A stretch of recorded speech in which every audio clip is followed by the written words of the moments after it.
శ్రేష్టమైనది, అంతమే లేనిది, అవధులే లేనిది, అక్షయమైన ప్రేమది.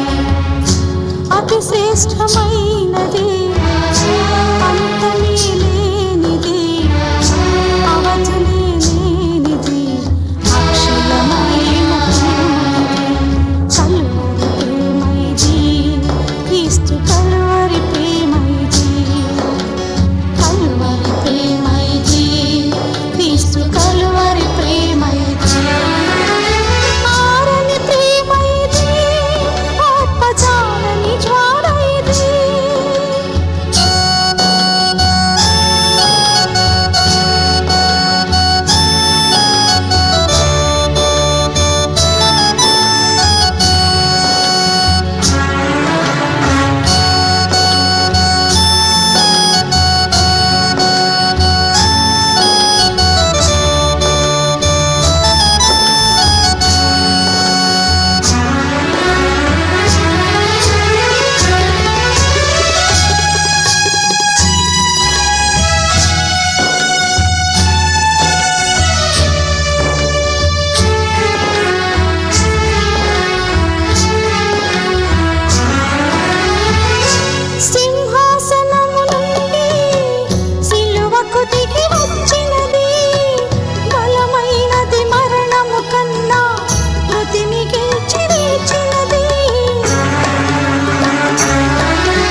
సజీవమైనది, ఇది సత్యమైనది, ఇది నిత్యమైనది, యేసు ప్రేమైది.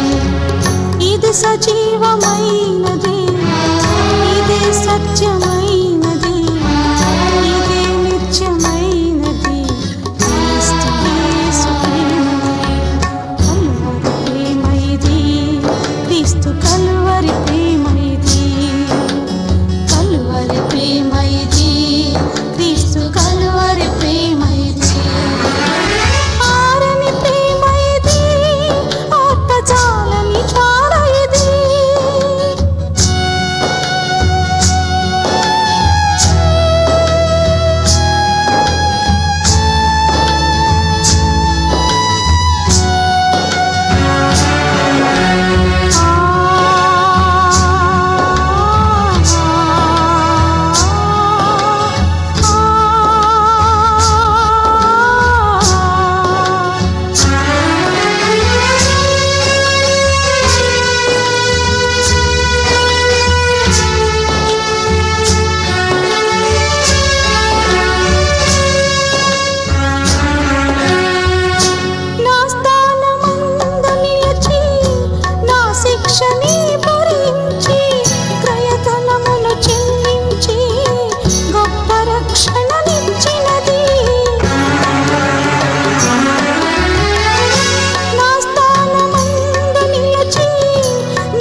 దేవుని పరిశుద్ధ నామానికి స్తోత్రం. మన ప్రభువైన యేసుక్రీస్తు నామములో గమ్యం కార్యక్రమానికి మా ప్రియమైన ప్రేక్షకుల్ని ప్రేమతో ఆహ్వానిస్తూ మీకు నా శుభవందనాలు తెలియపరుస్తున్నాను. మీరందరూ బాగున్నారా? దేవుని మహాకృపను బట్టి ఈ దినాల్లో సిలువను గురించిన అతి శ్రేష్టమైన సందేశాలను వింటూ ఉన్నారు.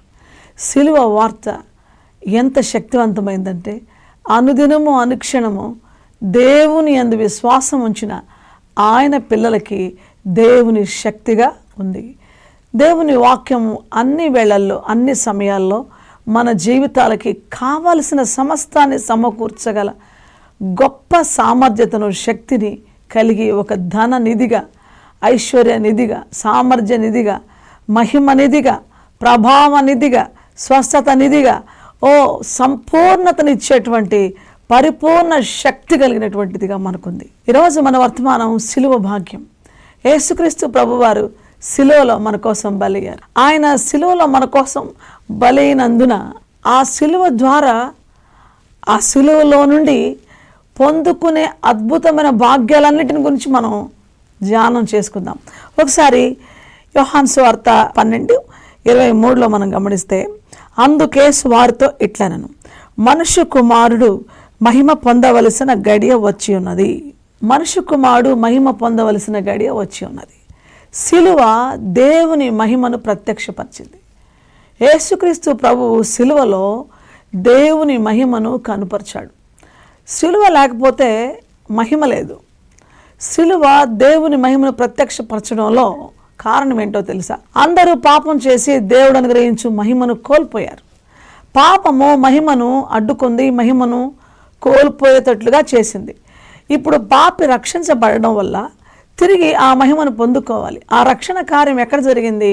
సిలువలో మాత్రమే జరిగింది. యేసుక్రీస్తు ప్రభు యొక్క సిలువ బలియాగం ద్వారా మానవుడు తన పాపానికి పరిహారాన్ని పొంది ఆ పాపపు శిక్ష తొలగి ఆ పాపపు మరణాంధకారము తొలగిపోయి దేవుని మహిమ ప్రత్యక్షమైంది.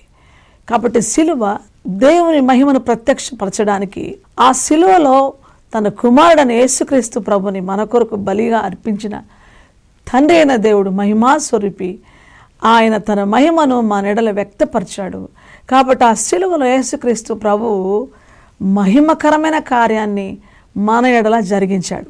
అందుకే ఇక్కడ రాయబడిన మాటలో మనుష్య కుమారుడు మహిమ పొందవలసిన గడియ వచ్చి ఉన్నది. మనుష్య కుమారుడు మహిమ పొందవలసిన గడియ ఆ సిలువలో, ఆ సిలువ కార్యంలో, ఆ సిలువ బలియాగంలో, ఆయన పునరుద్ధానంలో, మనల్ని విమోచించిన విధానంలో ఆ మహిమను మనం చూస్తాము. ఆయన మహిమ పొందాడు. ఇది మొదటి విషయం. సిలువ ఒక మహిమగల కార్యం.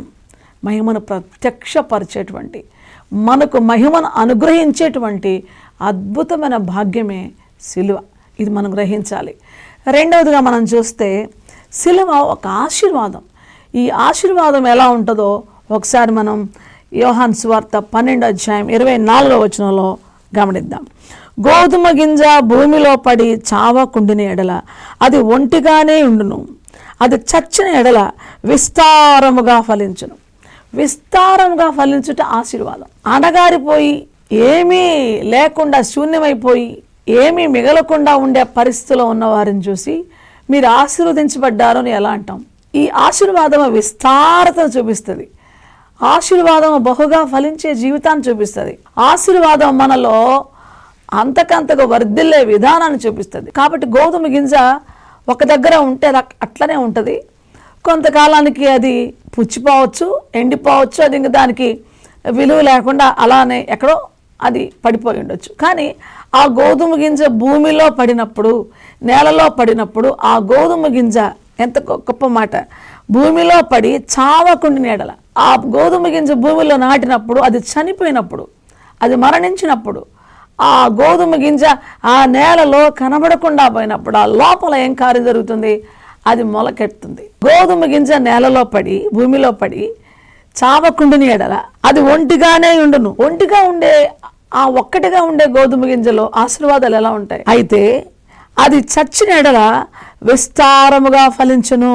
ఇది ఆశీర్వాదం. యేసుక్రీస్తు ప్రభు ఆయన ఉన్న స్థలములో, ఆయన మహిమలో, ఆయన ఒక్కడే ఒంటిగానే ఉండిపోలేదు, కానీ ఆయన తన మహిమనంతటిని విడిచిపెట్టి తండ్రి కుడిపార్శ్వములో ఉండుట, సింహాసనంలో ఉండుట, ఆ మహిమలో ఉండుట విడిచిపెట్టకూడని భాగ్యమని ఎంచుకొనక ఆయన మనందరి కొరకు దీనుడుగా, దాసుడుగా తను తాను శిలువ మరణం పొందునంతగా తగ్గించుకున్నవాడై ఆయన ఈ నేలలోకి వచ్చి, ఈ నేలలో ఎండిపోయిన శాపగ్రస్తమైన నేలలో లేత మొక్కగా మొలిచి, ఈ నేలలో ఈ భూమి మీద ఆయన మన పక్షాన శిలువ బలియాగము చేసి మరణించాడు. అది చచ్చిపోయిన తర్వాత ఆ గోధుమ విత్తనము విస్తారముగా ఫలించిందంట. ఆ ఒక్క విత్తనంలో నుంచి మొక్క రావడం, ఆ మొక్కలో శాఖోపు శాఖలు కనబడడం, ఆ శాఖోపు శాఖల్లో నుంచి విస్తారమైన విత్తనాలు కాయల్లో నుంచి బయటికి రావడం, ఒక్క గింజ ఇంతటి ఫలాన్ని ఇచ్చింది. ఒక్క యేసు ప్రభు శిలువ మరణం, ఒక్క యేసుక్రీస్తు ప్రభు శిలువ కార్యం బహు విస్తారమైన ఆశీర్వాదాలు మనకు అనుగ్రహించేగా ఉన్నాయి. కాబట్టి యేసుక్రీస్తు ప్రభు శిలువ మన జీవితానికి గొప్ప మహిమను, మన జీవితానికి గొప్ప ఆశీర్వాదాన్ని ఇచ్చేదిగా ఉంది, ఆశీర్వాద కారణంగా ఉంది. కాబట్టి ఆయన గోధుమ గింజవలే భూమిలో నేలలో మన కొరకు శిలువ బలియాగాన్ని మన స్థానంలో చేసి ఆయన మరణించి మృతుడై అలానే ఉండిపోలేదు.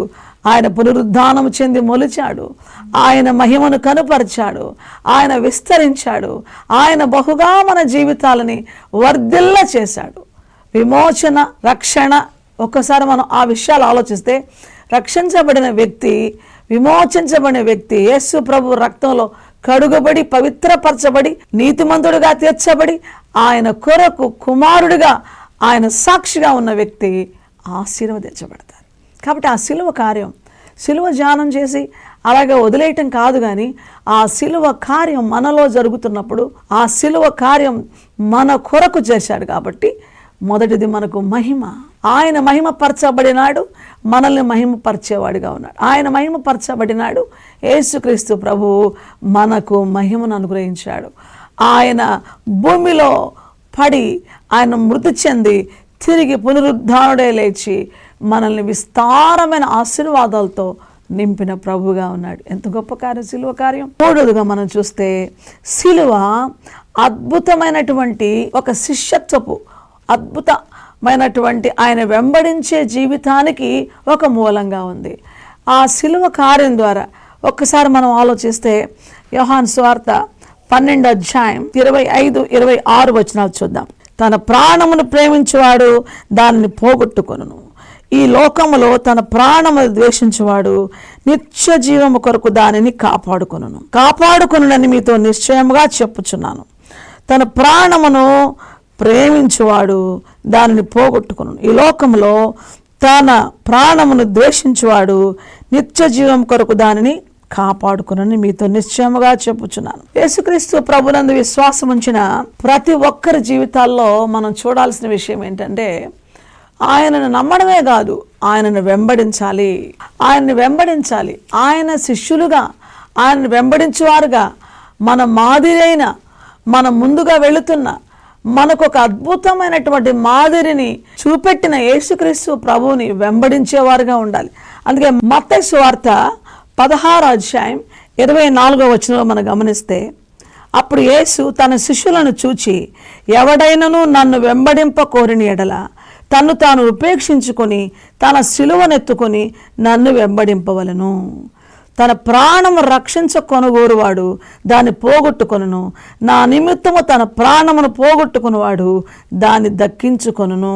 యేసుక్రీస్తు ప్రభువును వెంబడించడమే క్రైస్తవ జీవితం. ప్రియ ప్రభువు మనకు మాదిరిగా ఉన్నాడు, మనకు ముందుగా వెళుచున్నాడు.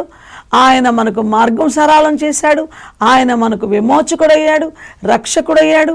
మనకు మార్గం ఆయనే, సత్యం ఆయనే, జీవం ఆయనే. ఆయనే గమ్యానికి చేర్చేవాడు, ఆయనే మన జీవిత లక్ష్యం, ఆయనే మన జీవిత ఉద్దేశం, ఆయనే మన జీవిత కార్యం. ఆయనలోనే మన సమస్త భవిష్యత్తు, మన ఆశీర్వాదం, మన ఆనందం, మనం పొందుకోవలసిన సకల కృపలు ఆయనలోనే ఉన్నాయి. ఆయన్ని వెంబడించగా ఎవరిని వెంబడించాలి? ఈ రక్షణ కార్యం ఎలాంటిదంటే, లోకాన్ని వెంబడించుతున్నప్పుడు, లోకపు విధానాలను వెంబడిస్తున్నప్పుడు, లోకపు ఆశలు వెంబడిస్తున్నప్పుడు, లోకులను వెంబడిస్తున్నప్పుడు మనము నిత్య నాశనానికి వెళ్ళే నేరస్తులుగా పాపభూయిష్టమైన బ్రతుకులతో మ్రగ్గుతూ దేవునికి విరోధమైన పాపం చేసేవాళ్ళమయ్యాం. మన సొంత ఇష్టాన్ని నెరవేర్చుకునే వారమయ్యాం. అయితే రక్షణ పొందడం అంటే యేసు ప్రభు వైపు మరల్చబడడం, ఆయన వైపు మరలుకోవడం. లోకం వైపు మరలుకున్న వాళ్ళము ఆయన వైపు మరలుకొని ఆయనను వెంబడించేవారు. రక్షణ పొందిన తర్వాత, ఆయన రక్తంతో కడుగబడిన తర్వాత, ఆయన విమోచన కార్యం మనలో జరిగిన తర్వాత మనం చేయవలసిన పని ఏంటంటే, ఈ లోకంలో ఎవరిని మనం వెంబడించలేం, కానీ మన రక్షణకర్త, మన ప్రాణప్రియుడు, మన దేవుడు, మన విమోచకుడు, మన కొరకు సిలువలో బలైన మన ప్రభువును మాత్రమే వెంబడించేవారు. కాబట్టి అట్లా వెంబడించే వారి యొక్క ప్రత్యేక విలువ ఏంటంటే సిలువ. ప్రత్యేక కార్యం ఏంటంటే సిలువ కార్యం. అయితే ఆ వ్యక్తి ఆ సిలువలో శిష్యత్వాన్ని నేర్చుకున్నాడు. నా ప్రభువుని తప్ప మరి ఎవరిని నేను వెంబడించలేను, అందుకే ఆయన వైపు చూస్తూ వెళ్తూ ఉన్నాం. ఎలా వెళ్ళాలి? తన ప్రాణాన్ని రక్షించుకోవడం కాదు. తన ప్రాణాన్ని రక్షించుకోవాలి అనేవాడు పారిపోతాడు, కానీ తన ప్రాణాన్ని ఉపేక్షించుకునేవాడు నా ప్రాణం కంటే నా ప్రభు ఎక్కువ, తన ప్రాణం కంటే నన్ను ఎక్కువగా ప్రేమించే కదా సిలువలో బలి అయ్యాడు. ఆయన తన మహిమను విడిచిపెట్టి నా కోసం వచ్చాడు కదా, నా వంటి మానవుడుగా నా స్థానంలో బలి అయ్యాడు కదా. ఈ సిలువ కార్యం ఎంత సత్యం, ఎంత గొప్ప వాస్తవం! ఇది మన జీవితాల్లో దేవుని యొక్క శాశ్వతమైన ప్రేమను రుజువు చేసే కార్యం కదా. అలాంటప్పుడు నా ప్రభు కంటే నేను ఎక్కువగా ప్రేమించేదేముంది? నా ప్రాణాన్ని సైతం నా ప్రభు కోసం నేను పోగొట్టుకోవడానికి సిద్ధమేనని తన ప్రాణాన్ని ఉపేక్షించుకొని, తనకున్న సమస్తాన్ని ఉపేక్షించుకొని తన సిలువెత్తుకొని నడిచేవాడి శిష్యుడు.